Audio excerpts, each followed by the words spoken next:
Chers amis, distingués membres de la presse, c'est toujours un honneur de venir vers vous avec cette certitude que ce que nous disons dans cette salle sera clamé sur le toit pour que le monde entier puisse entendre. Je m'adresse à vous au nom des églises du continent africain. Comme nous le savons, l'Afrique est une terre riche en biodiversité, en minerais, parfois de minerais rares, et aux cultures très variées. Mais ce continent est appauvri par des siècles d'extractivisme, d'esclavage et d'exploitation. L'Afrique n'est pas un continent pauvre, comme on le dit souvent, mais c'est plutôt un continent pillé, un continent saccagé, vandalisé.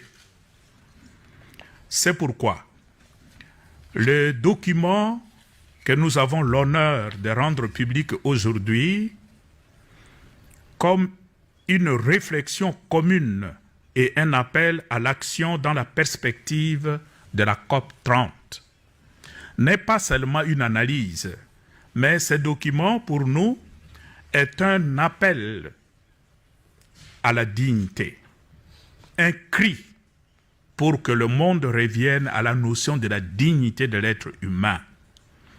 Nous, les pasteurs du Sud, exigeons la justice climatique en tant que droit humain et spirituel.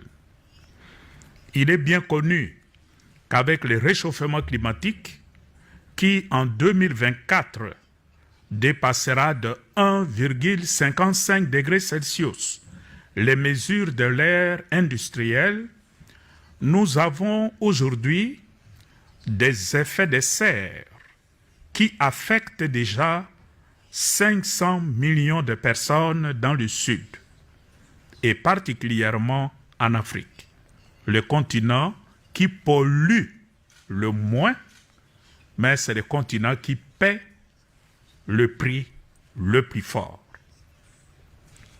Il est donc urgent d'agir pour éviter des impacts irréversibles sur le climat et le système de notre terre.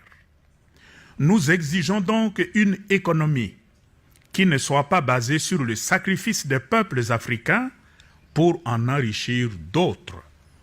On n'a pas besoin d'appauvrir certains peuples pour enrichir ailleurs.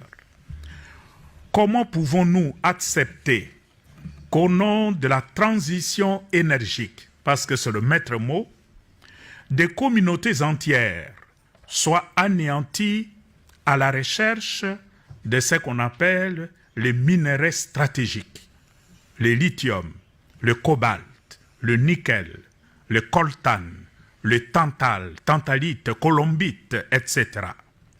Comment pouvons-nous tolérer que les marchés du carbone transforment nos forêts en actifs financiers? C'est calculé.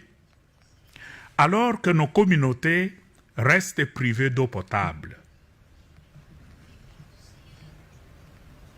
La course aux minerais stratégiques est aujourd'hui, surtout en Afrique, à l'origine de la prolifération de groupes armés. Et récemment, vous avez suivi la solution que Trump propose à la République démocratique du Congo et le Rwanda. Vous êtes en guerre entre vous et la cause de la guerre, c'est le minerai. Moi, le grand Trump, j'arrive, je vous réconcilie et vous me donnez le minerai. Il a tenté cette solution en Ukraine. Ça n'a pas marché, mais bon, chez nous, tout le monde court, tout le monde a peur de Trump. Nous disons, avec ces documents, que c'en est assez, cette façon de fonctionner.